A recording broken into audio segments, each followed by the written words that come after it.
स्वागत है आपका आपके अपने चैनल पे, जो सिर्फ आप लोगों के हेल्प के लिए बनाई गई है। इस चैनल पे आप लोगों को बीए, एमए पॉलिटिकल साइंस से संबंधित सभी प्रकार के इन्फॉर्मेशन मिल जाएगा। आज हम पॉलिटिकल साइंस 102 का यूनिट नंबर 2 के मोस्ट इम्पॉर्टेंट क्वेश्चन को देखेंगे। और कल आप लोगों को पॉलिटिकल साइंस 101 का मोस्ट इम्पॉर्टेंट क्वेश्चन का वीडियो मिल जाएगा। सो चैनल को सब्सक्राइब करिए और बेल आइकन को प्रेस करिए ताकि जैसे ही मैं न्यू वीडियो डालूं आपको नोटिफिकेशन मिल जाए। और वीडियो को अपने दोस्तों के साथ ज़्यादा से ज़्यादा शेयर करिए और जितने भी ग्रुप में आप लोग हैं उन ग्रुप में भी शेयर करिए ताकि ज़्यादा से ज़्यादा लोगों की हेल्प हो सके। और अगर आप लोगों का कोई क्वेश्चन हो तो मुझे इंस्टाग्राम पर मैसेज करिए, लिंक डिस्क्रिप्शन में है। चलिए शुरू करते हैं। आज का हमारा टॉपिक है संवैधानिक विकास का चरण और संविधान सभा। तो पहला क्वेश्चन देखते हैं, महारानी विक्टोरिया को भारत में कब नियुक्त किया जाए? तो जब 1857 की क्रांति हुई थी, कल हमने बताया था। सो क्रांति के बाद 1858 में कंपनी से सत्ता को हस्तांतरित कर दिया किसके पास? महारानी के पास। कंपनी से सत्ता महारानी को दे दिया गया। सो चलिए नेक्स्ट क्वेश्चन देखते हैं, किस अधिनियम के द्वारा भारत के गवर्नर जनरल को अध्यादेश जारी करने की शक्ति प्रदान की गई थी? तो ये है इंडियन काउंसिल एक्ट 1861। ठीक है, भारतीय परिषद अधिनियम 1861 के द्वारा जो गवर्नर जनरल था उसको अध्यादेश जारी करने की शक्ति दी गई थी। नेक्स्ट क्वेश्चन देखते हैं, मार्लेमिंटो बिल किस वर्ष पारित किया गया था? तो मार्लेमिंटो रिफॉर्म बिल 1909 में आया था। ठीक है, 1909 में आया था। नेक्स्ट क्वेश्चन देखते हैं, मार्लेमिंटो सुधार का उद्देश्य क्या था? तो मार्लेमिंटो सुधार का उद्देश्य क्या था? पृथक निर्वाचन प्रणाली, भारतीयों की सहभागिता बढ़ाना, युद्ध में भारतीयों के सहयोग हेतु पूर्ण स्वतंत्रता देना। क्या था? तो इसका सार था पृथक निर्वाचन प्रणाली देना। ठीक है, नेक्स्ट क्वेश्चन देखते हैं, 1919 के इंडियन काउंसिल एक्ट में किस बात की व्यवस्था की गई थी? तो जो 1919 का इंडियन काउंसिल एक्ट है उसमें किसकी बात की गई थी? 1919 में द्वैध शासन प्रणाली। ठीक है, द्वैध शासन प्रणाली की बात की गई थी। द्वैध शासन प्रणाली की बात की गई थी। ठीक है, नेक्स्ट क्वेश्चन देखते हैं, मुसलमानों के लिए अतिरिक्त निर्वाचन मंडल किसके द्वारा लाया गया? तो ये मार्लेमिंटो सुधार 1909 के द्वारा, मार्लेमिंटो रिफॉर्म 1909। नेक्स्ट क्वेश्चन है, मॉन्टेग्यू चेम्सफोर्ड सुधार के प्रावधान का सार तत्व था? तो मॉन्टेग्यू चेम्सफोर्ड सुधार का सार तत्व था प्रांतों में दोहरी शासन, dual government in the provision. Next question देखते हैं, अखिल भारतीय महासंघ स्थापित करने का प्रावधान शामिल किया गया था। अखिल भारतीय महासंघ स्थापित करने का प्रावधान किसमें किया गया था? तो इसमें भारत शासन अधिनियम 1935 के अंतर्गत किया गया था। नेक्स्ट क्वेश्चन है, किस अधिनियम ने केंद्र में द्वैध शासन प्रणाली को स्थापित किया? तो किस अधिनियम में किया था केंद्र में? गवर्नमेंट ऑफ इंडिया एक्ट 1935 यानी भारत शासन अधिनियम 1935 के द्वारा केंद्र में द्वैध शासन स्थापित किया गया था। संघीय प्रणाली का पहला प्रयास किस अधिनियम में किया गया? तो जो संघीय प्रणाली का पहला अभ्यास है वो भारत शासन अधिनियम 1935 के अंतर्गत किया गया। नेक्स्ट क्वेश्चन देखते हैं।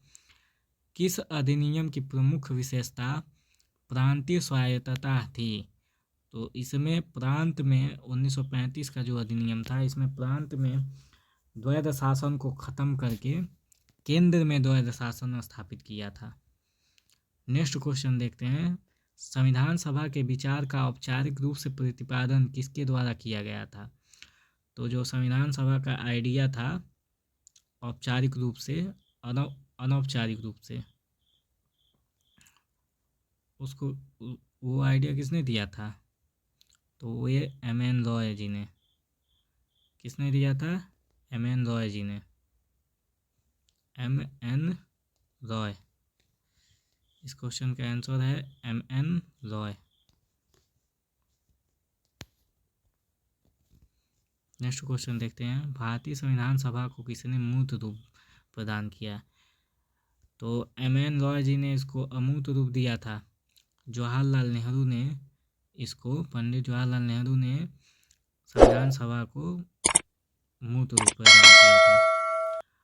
नेक्स्ट क्वेश्चन है। 1938 में किसने वयस्क मताधिकार के आधार पर संविधान गठन की मांग की? तो वयस्क मताधिकार के आधार पर संविधान सभा के गठन की मांग किसने की थी? तो इसका भी हो जाएगा जवाहरलाल नेहरू। जवाहरलाल नेहरू कौन है? जवाहरलाल नेहरू। इसका आंसर है जवाहरलाल नेहरू जी ने किया था। Next question. भारत की संविधान सभा किसके अनुसार गठित की गई? तो संविधान सभा का गठन किसके अनुसार किया गया था? तो देखिए इसका आंसर है कैबिनेट मिशन योजना के अंतर्गत किया गया था। कैबिनेट मिशन योजना के अंतर्गत किया गया था। किसके द्वारा संविधान सभा का गठन किया गया? कैबिनेट मिशन योजना के अंतर्गत। मुस्लिम लीग ने किन कारणों से संविधान सभा का बहिष्कार किया था? तो आपका ऑप्शन है मुस्लिम लीग संविधान सभा का अध्यक्ष किसी मुस्लिम को बनाना चाहती थी। मुस्लिम लीग को संविधान सभा में उचित प्रतिनिधित्व नहीं मिल रहा था। मुस्लिम लीग मुसलमानों के लिए अलग संविधान चाहती थी। उपयुक्त सभी। तो इसका आंसर है उपयुक्त सभी। नेक्स्ट क्वेश्चन है।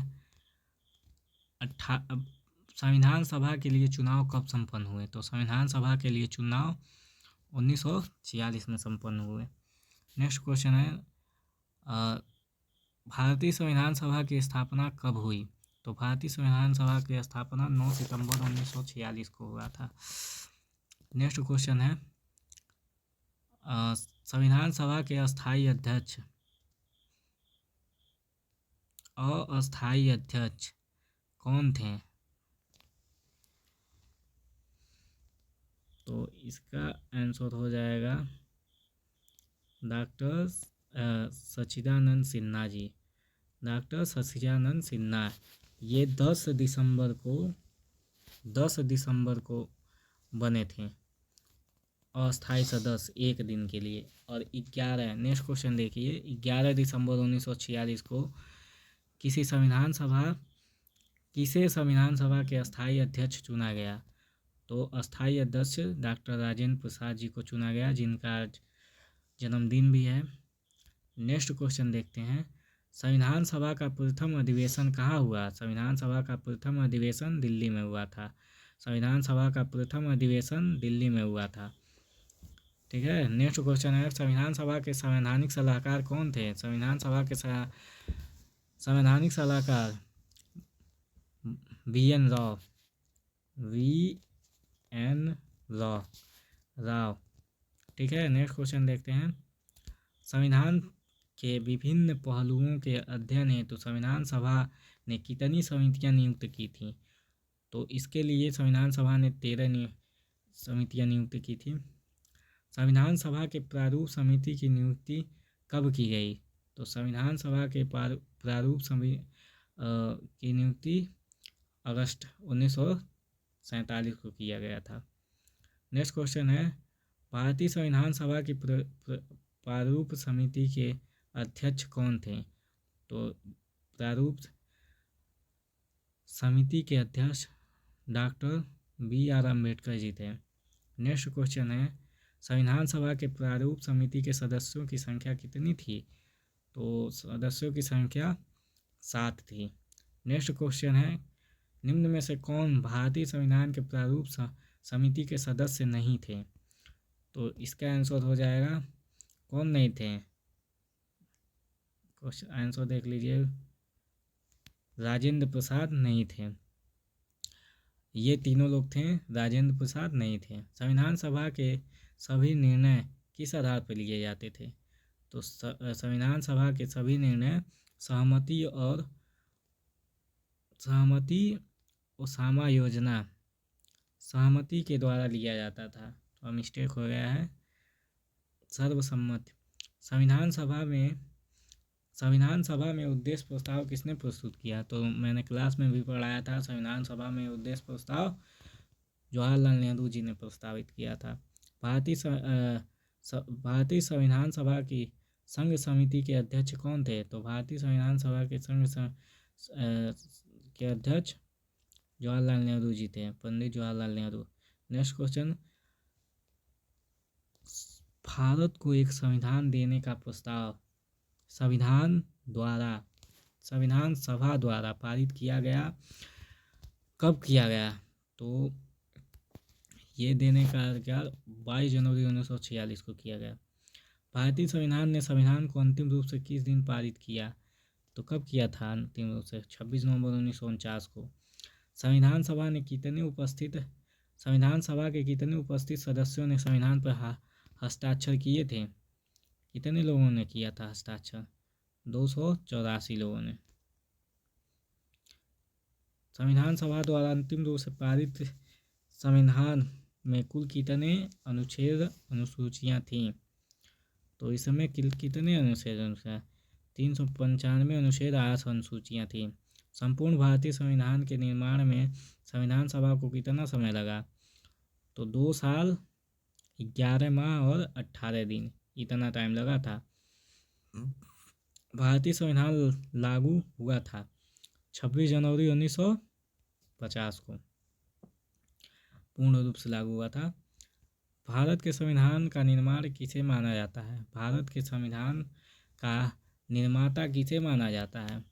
तो डॉक्टर B.R. अम्बेडकर जी को संविधान का निर्माता माना जाता है। संविधान सभा को 26 जनवरी के दिन लागू करने का निर्णय इसलिए था क्योंकि किस लिए किया गया था? क्योंकि कांग्रेस ने इस तिथि को स्वतंत्र दिवस के रूप में मनाया था, इसीलिए। भारतीय संविधान सभा में महिला सदस्यों की कुल कितनी संख्या थी? तो भारत में कितनी संख्या थी उनकी?